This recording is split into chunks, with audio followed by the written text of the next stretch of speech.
पुनः खराब हो गया और क्षुल्लक स्वरूपानंद जी एवं क्षुल्लक समय सागर जी भी कटनी से आ गए थे। एक दिन तेज बुखार के कारण आचार्य शिव जी की आंखों में जलन हो रही थी, सिरदर्द भी बहुत हो रहा था। तो ठंडक के लिए क्षुल्लक स्वरूपानंद जी ने दमोह के एक श्रावक से चंदन का तेल मंगाया और एक एक बूंद दोनों आंखों में डाल दिया। चंदन का तेल ने विपरीत असर किया और देखते ही देखते दोनों आंखें सूज गईं, लाल हो गईं, जैसे लाल टमाटर होता ना वैसे ही हो गई।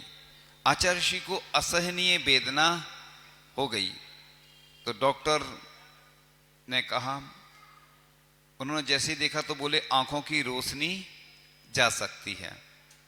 स्वरूपानंद जी आचार्य श्री की वेदना एवं डॉक्टर साहब की बात सुनकर घबरा गए और रोने लगे।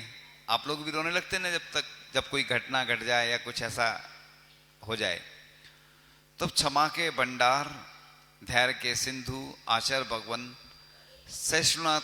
सहिष्णुता के शिखर पर विराजमान होकर गंभीर बाड़ी में सुदारस की वार्ता करते हुए बोले, आपने तो आंखों को आराम पहुंचाने के लिए चंदन का तेल डाला था, पर मेरे तीव्र असाता कर्म के उदय के कारण जलन और अधिक बढ़ गई। रुधिर की धारा बह निकली, यानी ब्लड है ना। रुधिर नहीं समझते कई लोग, उनको इंग्लिश में समझाना पड़ता, ब्लड।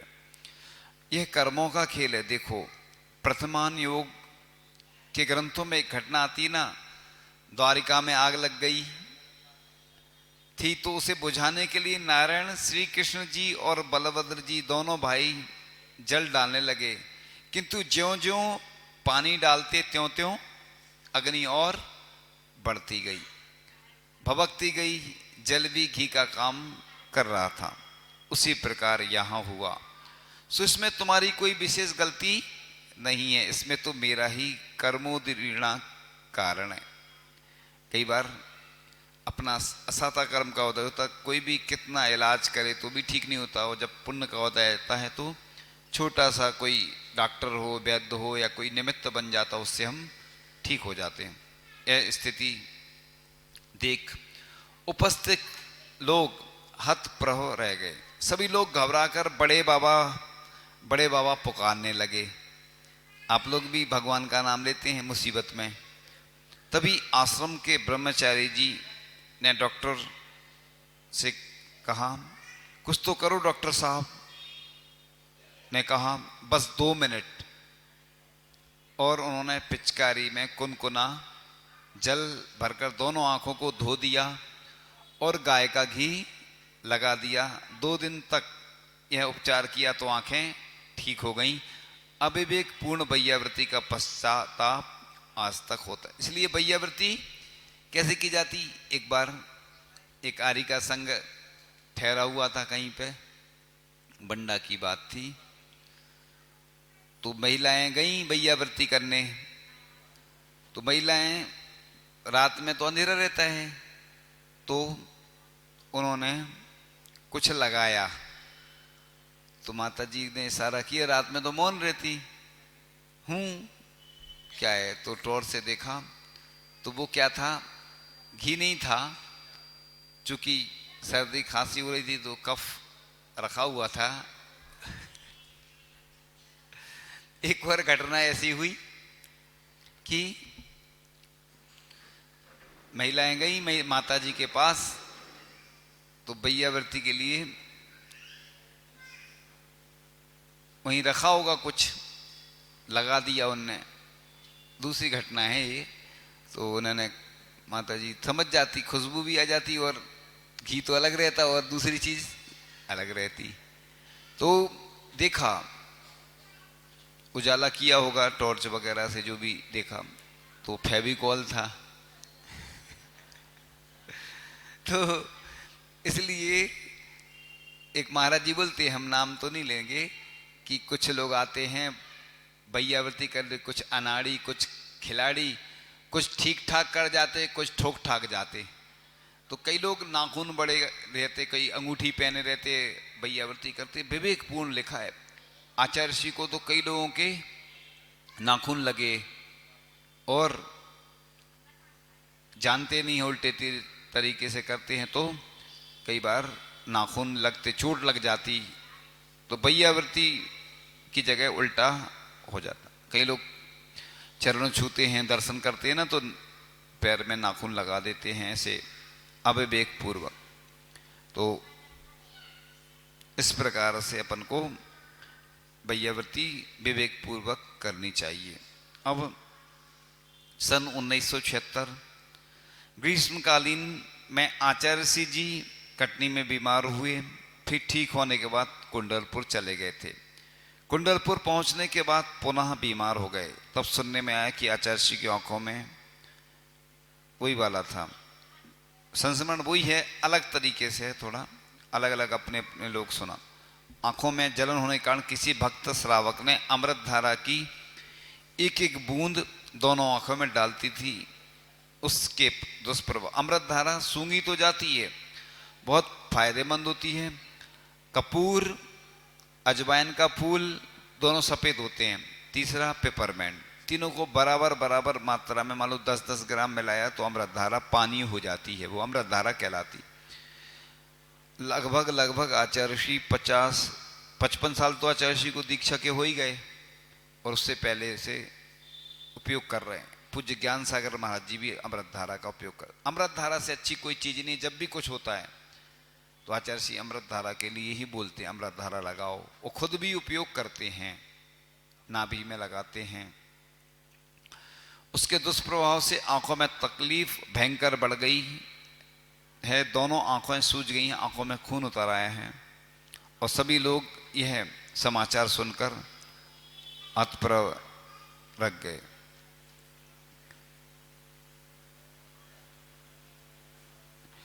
और कुछ लोग तो डोली लेकर पहुंच गए थे वहां पर कुंडलपुर। और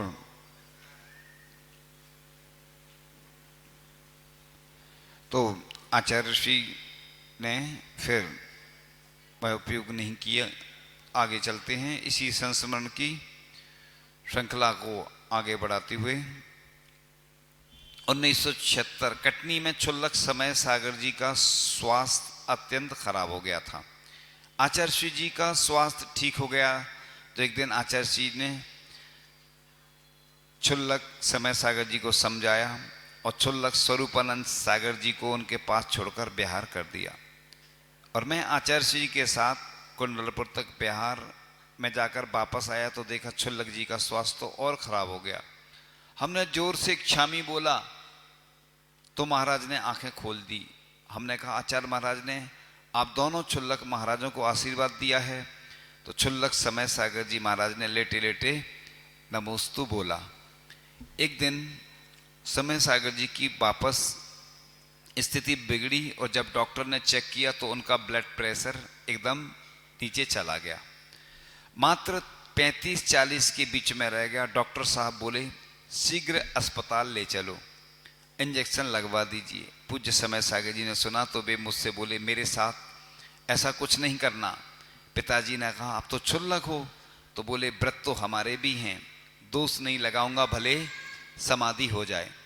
तभी वैद्य जी आए और उन्होंने अरहर की दाल को अग्नि में सेककर पाउडर बनाकर लाए और संपूर्ण शरीर में उस पाउडर से मालिश की। हम युवा लोग भी लग गए और दोनों पैरों के नाखून में मकर ध्वज आयुर्वेदिक दवा लगाकर घिसा, लेकिन कोई सार्थक परिणाम नहीं निकला। रात्रि होने से पूर्व क्षुल्लक जी मुझसे बोले मैं तुम्हारे ऊपर विश्वास करता हूं, मुझे अस्पताल मत ले जाना। कितनी अच्छी भावना रहती, देखो दृढ़ता ही कहलाती है। आज लोग अस्पताल में अंतिम श्वासें ले लेते हैं, लेकिन कोई ऐसा नहीं होता कि जो साधु हों कोई उनके पास ले जाए, कोई नमोकार बंद के लिए प्रेरित करे कि सब त्याग करके, चारों प्रकार के आहार का त्याग करके, समस्त परिग्रह का त्याग करके सल्लेखना धारण करवाने के लिए कोई नहीं कहता। गृहस्थ तो असंयमी होते, इसलिए तो पहले से लोग जो साधिका बन गई हैं या जो लोग आश्रम में रहते हैं उनकी तो निश्चित रूप से संलेखना हो जाती है, लेकिन पुण्यशाली लोगों को ही मृत्यु को महोत्सव के रूप में मनाने का अवसर सौभाग्यशाली पुण्यशाली लोगों को ही प्राप्त हो पाता है। मरण तो सबका होता है, कोई हंस के मरा, कोई रो के मरा, जिंदगी पाई मगर जो कुछ होके मरा। तो ऐसे लोग कितने सारे लोग प्रतिदिन, कितने सारे लोग मौत होती रहती कितने सारे लोगों की, लेकिन समाधि मरण कितने लोगों का होता है? गिनती के लोगों का। इसलिए तो यह कहते हुए कुछ बेहोश से हो गए और उनकी यह स्थिति देख मेरी आंखें में आंसू भर आए। गुरु तो गुरु, चेला भी पूर्णतः जागृत सावधान। व्रतों की दृढ़ता देख मेरी श्रद्धा उनके प्रति गहरा गई। मैंने पिताजी को जाकर सारी स्थिति बताई। पिताजी बोले डॉक्टर ने साफ मना कर दिया है, आचार्य जी से ज़्यादा स्थिति इनकी खराब हो गई है, बचने की कोई उम्मीद नहीं है। तुम तैयार हो जाओ, कुंडलपुर जाना है, तब आचार्य जी को साथ लेकर आना है। हमने कहा भाई हमारी बात थोड़ी ही मानेंगे। तो पिताजी बोले हमने पत्र लिख दिया है एवं आगम की बात भी लिख दी है, वे समाधि कराने के लिए आ जाएंगे। जवान छोटे भाई का सवाल है, जाओ, व्यवस्था कर दी है। और वह पहुंच गए और आचार्य महाराज आहार करके आ गए थे। आश्रम कक्ष के बाहर बावड़ी के पास, देखिए बावड़ी कुंडलपुर में बैठे थे लोग, नमोस्तु कर चले गए। तो हम लोग पहुंच गए, नमोस्तु की आचार्य जी ने हम लोगों को देखा और प्रश्नात्मक आशीर्वाद दिया। हमने निवेदन किया है, पत्र पिताजी ने दिया है और आपको हम लोगों के साथ चलना है, कारण कि डॉक्टर वैद्यों ने क्षुल्लक समय सागर जी की स्थिति को देखते हुए दोनों हाथ कड़े कर दिए। मैं तो समय सागर जी के पास ही रहता हूं, बार बार बेहोशी आ जाती है, सारे उपचार बाहुपचार निष्प्रभावी हो रहे हैं। जब उनको होश आता है तो बस एक ही वाक्य बोलते हैं, गुरुदेव मेरी समाधि करा दो, मेरी ज्ञान चेतना सुप्त हो रही है महाराज, समाधि करा दो। यह बोलते हुए मेरी आंखें भर आईं। भर रहा है गले से, फिर बोला इसलिए हम लोगों को भेजा गया है, आप शीघ्र चलिए, आप डोली से भी चल सकते हैं। और आचार्य ने बड़े ही गंभीर भावों से हम लोगों की विषादपूर्ण बातों को धैर्य से सुना। फिर बोले, आगम प्रमाण युक्त पत्र पढ़ा, उसमें लिखा था कि छोटे भाई क्षुल्लक समय सागर जी का स्वास्थ्य बहुत खराब है, चिकित्सकों ने हर संभव उपाय कर लिए हैं किंतु स्थिति काबू में नहीं आ रही है। समाज चिंतित है, कभी भी कुछ हो सकता है, बेहोशी में घंटों घंटों निकल जाते हैं, अतः आप शीघ्र पधारें क्योंकि समाधि करना पड़ सकती। क्षुल्लक जी तो बार बार यही कहते हैं, मेरी संलेखना करा दो, मेरा मरण समाधि मरण हो, अतः आप सभी मर्यादा छोड़कर शीघ्र ही पधारने की कृपा करें, इससे आगम में कोई बाधा नहीं आएगी। अब पत्र पढ़कर जो आचार्य जी बोले बड़े गौर से सुनने लायक हैं। पंडित जी से कहते ना साधुओं के भाई नहीं हुआ करते हैं। रही बात समय सागर जी की, तो पंडित जी आगम के ज्ञाता हैं, आगम के अनुसार जैसी स्थिति बने वैसा करें, समाधि की स्थिति बने तो समाधि करा दे, मेरा आशीर्वाद है, दोनों क्षुल्लकों को मेरा आशीर्वाद है। यह सुनते ही हम लोग सन्न रह गए। कल रात की स्थिति मेरे मानस पटल पर घूमने लगी, कानों में आवाज गूंजने लगी, गुरुदेव मेरी समाधि करा दो, गुरुदेव मेरी समाधि करा दो। उस वक्त मेरी 21 वर्ष की थी उम्र, जोश में आ गया तो होश को बैठा। तत्काल हमने आचार्य जी से कहा, आप कैसे भाई हैं? वहां पर आपका छोटा भाई मरणासन पड़ा है और आप चलने के लिए मना कर रहे हैं, हम आपको लेकर ही जाएंगे, हमें आपका स्वास्थ्य ज्ञात है। आचार्य जी हमारी उद्दंडता पर सहज मुस्कुराए, बोले तुम सीधे सीधे बोल रहे हो, पंडित जी ने वही बात शास्त्रीय भाषा में पत्र में लिखी है, कोई फर्क नहीं है। पंडित जी को हमारा आशीर्वाद और संदेश कह देना, और उठकर कक्ष में चले गए। हम लोग वापस आ गए, आकर पिताजी को समाज प्रमुखों को सारी बात बतला दी। समाज में णमोकार का जाप अनुष्ठान होने लगा, बाहर से बड़े वैद्यों को बुलाया गया, दवा परिवर्तन की गई, सारे अच्छे निमित्त मिलते चले गए और धीरे धीरे छुल्लक जी का स्वास्थ्य ठीक होता चला गया। पूर्ण स्वस्थ होते ही छुल्लक जी कुंडलपुर चले गए और गुरु जी के साथ चातुर्मास किया। जब इस प्रसंग में विचार करता हूं, यदि कोई ग्रस्त होता तो घबरा जाता, या कच्चा साधु जिसकी सच्ची शिक्षा दीक्षा नहीं हो तो भी अधीर हो उठते, यदबा तदबा कदम उठा बैठते, किंतु गुरुदेव ने अपनी बीतराग आध्यात्मिक साधना से मोह पर विजय प्राप्त कर आगमानुसार कर्तव्य का पालन करते हुए श्रेष्ठ उदाहरण प्रस्तुत किया। इस प्रकार से जब अगली कड़ी में नया संस्मरण आता है तो 1976 ग्रीष्मकाल की बात है। चतुर्मास के लिए आचार्य जी कुंडलपुर पहुंचे तो कुछ दिन बाद मैं भी पहुंच गया। उस दिन रात्रि में एक बहन जी को बिच्छू ने काट लिया तो वे बहुत रो रही थी, तड़प रही थी। इलाज के नाम पर जो भी लोग देसी उपचार जानते थे सो कर दिया गया। उन्हें एक दहलान में लेटाने के लिए जैसे ही बिस्तर खोला तो उसके अंदर से एक सरपराज निकल पड़े। उन्हें साकोसुल जंगल भेजा गया। दूसरे दिन हमने आचार्य महाराज से कहा, आपने कटनी से कमजोरी में बिहार कर दिया और रास्ते में पानी में भीगे तो पुनः यहाँ पर स्वास्थ्य बिगड़ गया, लेकिन कटनी में छुल्लक जी का स्वास्थ्य सुधार पर है। इस तरह बस कमजोरी है। डॉक्टर एवं वैद्य सभी की यथायोग्य सेवाएं ली जा रही हैं। हम यही समाचार देने आए थे, किंतु कल की स्थिति को देखते हुए हम आपसे आत्मनिवेदन करना चाहते हैं कि हमने अनुभवहीनता के कारण और अज्ञानता के कारण 2-4 दफा आपसे कुंडलपुर चतुर्मास करने का निवेदन किया था, किंतु यहाँ तो चातुर्मास करना निरापद नहीं है। कारण कि यहाँ पर चाहे जहाँ सांप बिच्छुओं का निवास है। कल तो ऐसा हुआ और सारी घटना सुना दी, इसलिए चातुर्मास का यहाँ विचार ना बनाएं। काफी समय है अभी, हमारे निवेदन पर अवश्य ध्यान देवे महाराज। घटना सुनकर हंसते हुए आचार्य जी बोले, हाँ तो क्या हुआ?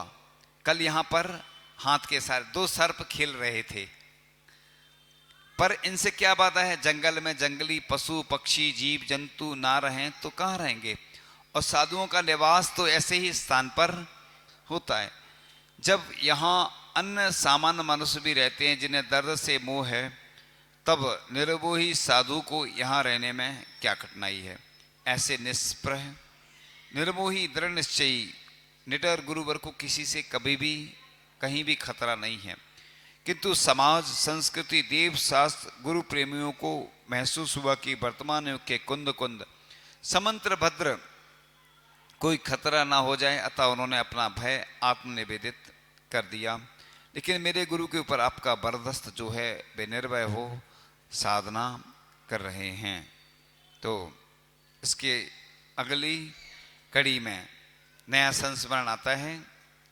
जून महीने के अंत या जुलाई महीने के पहले सप्ताह में कुंडलपुर के समाचार सुनखें राजस्थान के मदनगंज किशनगढ़ से रतनलाल जी पाटनी और भी कुछ लोग आए, और अनेक लोग, और जबलपुर से भी कुछ लोग आए, सागर से भी कुछ लोग आए, बहुत सारे लोग पधारे।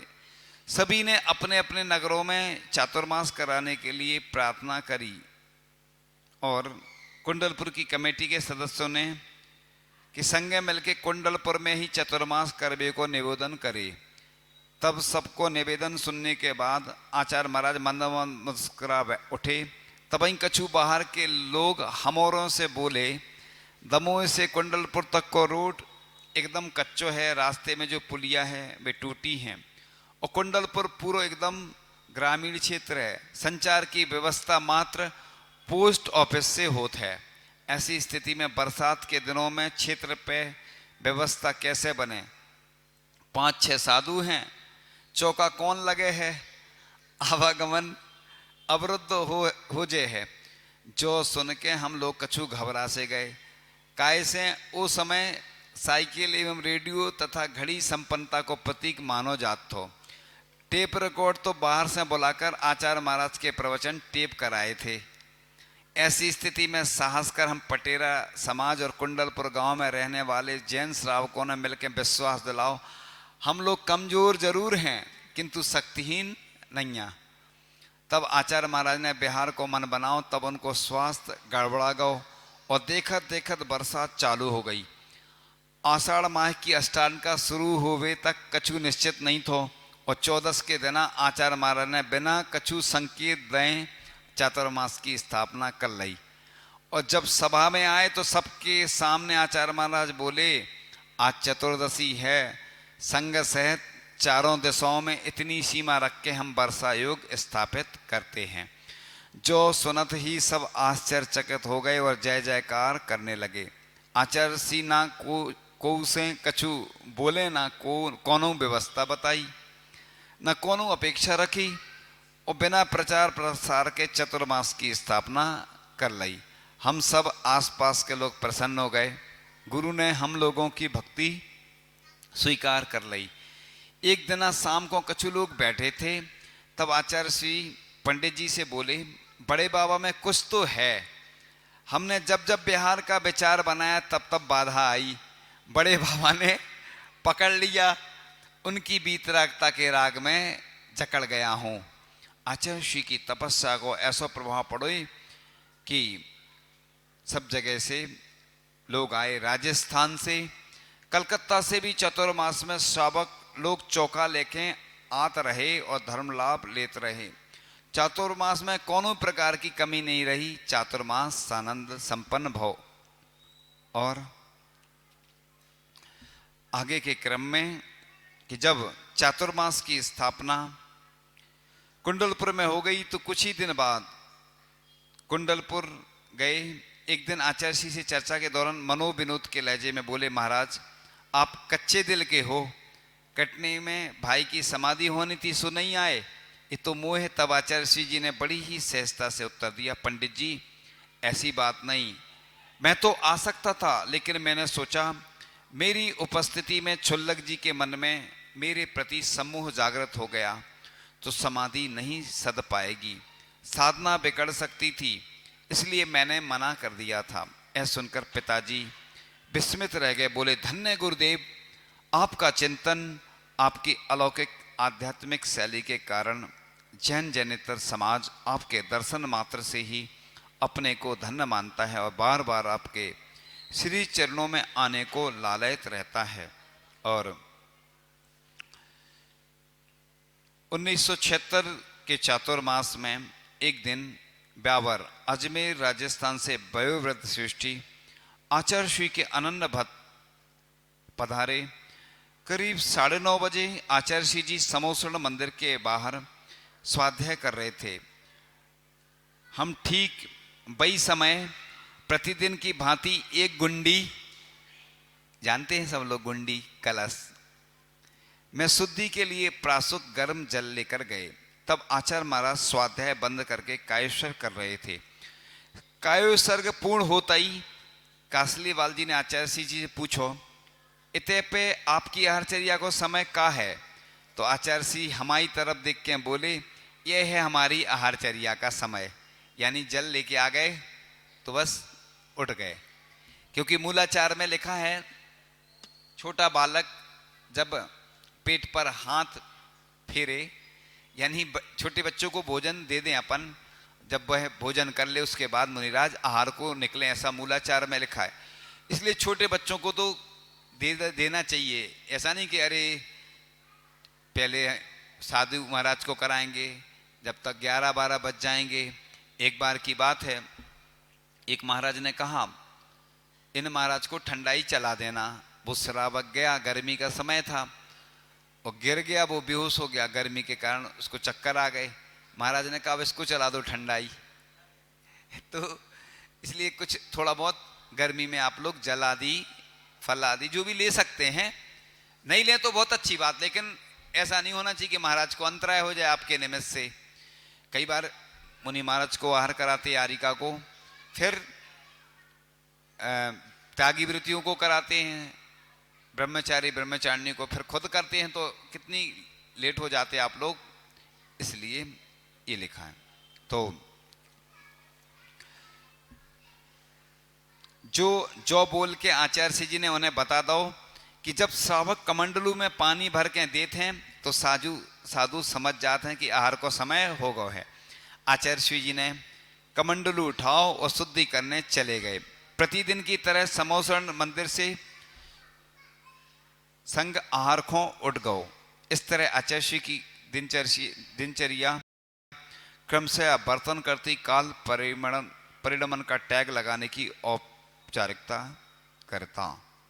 तो आगे के संस्मरण में 1976 में लोग सोचते थे कि आचार्य श्री जी कुछ देखते सुनते, कुछ नहीं देखते सुनते, बेव्यवहार की उपेक्षा करते, सदा आत्मा की ही बातें करते हैं, अपने ध्यान में ही मग्न रहते हैं। यह बात तो 16 आना सत्य है, किंतु वे व्यवहार का लोप नहीं करते। व्यवहार में जब आते हैं तो व्यवहार को भी बड़ी बारीकी से पकड़ते हैं।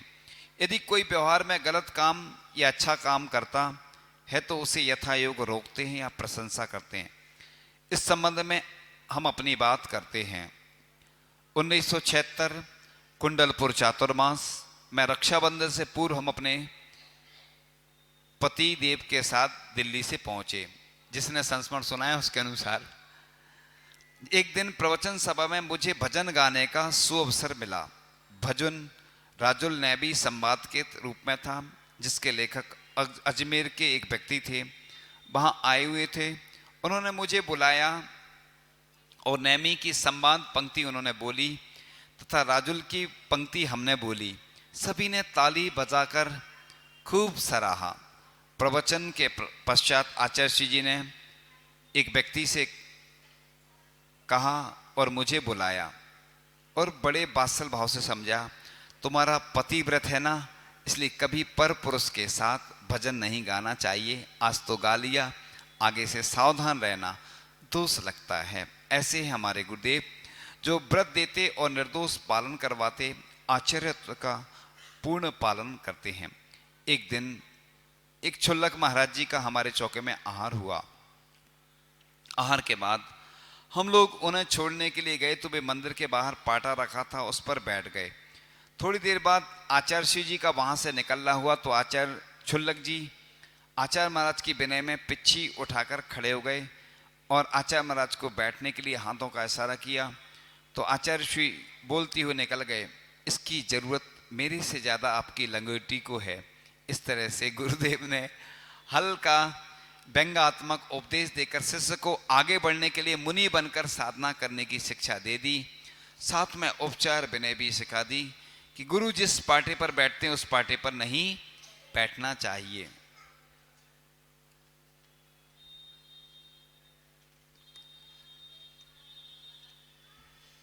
आचार्य श्री जी की करुणा विनय एवं वात्सल्य की मूर्ति हैं आचार्य भगवान।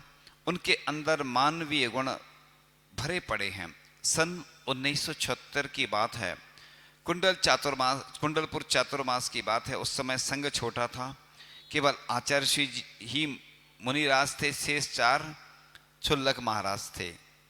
रक्षाबंधन का त्योहार का दिन था। हमने बावड़ी के पीछे कमरे में चौका लगा रखा था। चौके में कुछ लोग थे और उसके साथ ही अजमेर की ब्रह्मचारिणी दीदी कंचनबाई जी, जो उम्र में सबसे वृद्ध होने के कारण पूरे संघ में अभी तक केवल माजी के नाम से ही विख्यात हैं। अभी भी हैं वो वृद्धावस्था। वर्तमान में इनकी उम्र 94-95 वर्ष से अधिक है। आचार्य श्री जब ब्रह्मचारी अवस्था में थे उस समय माजी उनसे पुत्रवत प्रेम रखती थी। इसी कारण आज भी आचार्य श्री जी को उनको माँ जी के संबोधन करके उनको पुकारते हैं, वात्सल भाव रखते हैं। आप ब्राह्मी विद्या आश्रम सागर की वर्षों तक संचालिका रही हैं। अस्तु उस दिन त्योहार के कारण माँ जी ने चौके में विशेष भोज्य पदार्थ बना रखे थे। पुण्य संयोग से उस दिन हमारे चौके में आचार्य श्री जी का पड़गान हुआ। आहार के बीच में जब माँ जी ने अपनी पसंद की वस्तु देना चाहा तो आचार्य श्री जी ने अंजलि बंद कर ली।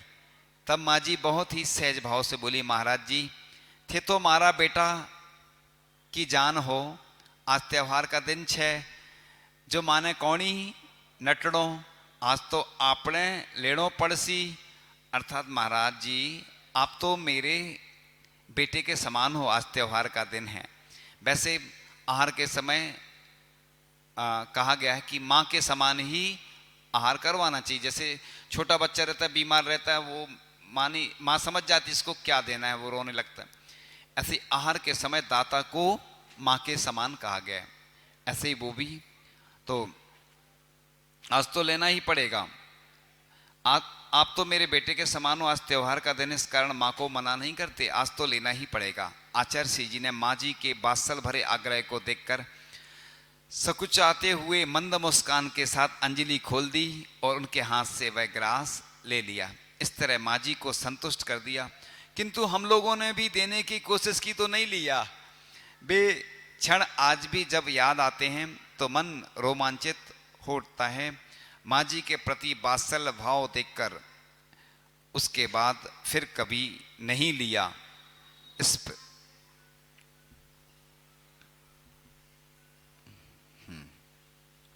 इस तरह से आज की यह संस्मरण की यात्रा पूर्ण हुई और आगे क्रम आता है भजन का। आचार्य श्री के चरणों में एक भजन। बैराग छाव गुरु की सुख नाव देती, जो बैठते शरण में शिव गाँव देती। हे नाथ आप सबके भगवान स्वामी, त्रैकाल में गुरु सदा तुमको नमामि। पूज्य नाम अपने गुरुवर का प्राणों से ही प्यारा है। गुरु दर्शन सब काम बनाता, सबका यही सहारा है। दीप जले हैं फूल खिले हैं, भले भले गुरुदेव मिले। पदरज गुरु की शीस चढ़े तो चंदन बन कर भाग्य खिले। जय जय विद्यासागर, जय जय विद्यासागर। कागज बन जाए यह भूतल, स्याही सागर का जल हो। काष्ठ कलम हो लिखने तत्पर, सरस्वती का दल बल हो। फिर भी गुरु गुण लिखे न जाए, महिमा अपरंपार रही। लेकिन गुरु मूरत भक्तों ने अपने मन में धार लही। जय जय विद्यासागर, जय जय विद्यासागर। अतुलनीय विद्या गुरुवर जी, तुल न सके उपकरणों से। सब उपमाएं फीकी पड़ती, सज न सके आभरणों से। यूं तो गुरु के सिर पर कोई ताज नहीं, आबाज नहीं। पर ऐसा है कौन यहाँ दिल, जिस पर गुरु का राज नहीं। जय जय विद्यासागर, जय जय विद्यासागर। जो पृष्ठ वायु समरोज हमें चलाते, अध्यात्म की मधुर तान हमें सुनाते। क्या भेंट में चरण में गुरु को चढ़ाऊं, मैं बार बार सिर सादर ही झुकाऊं।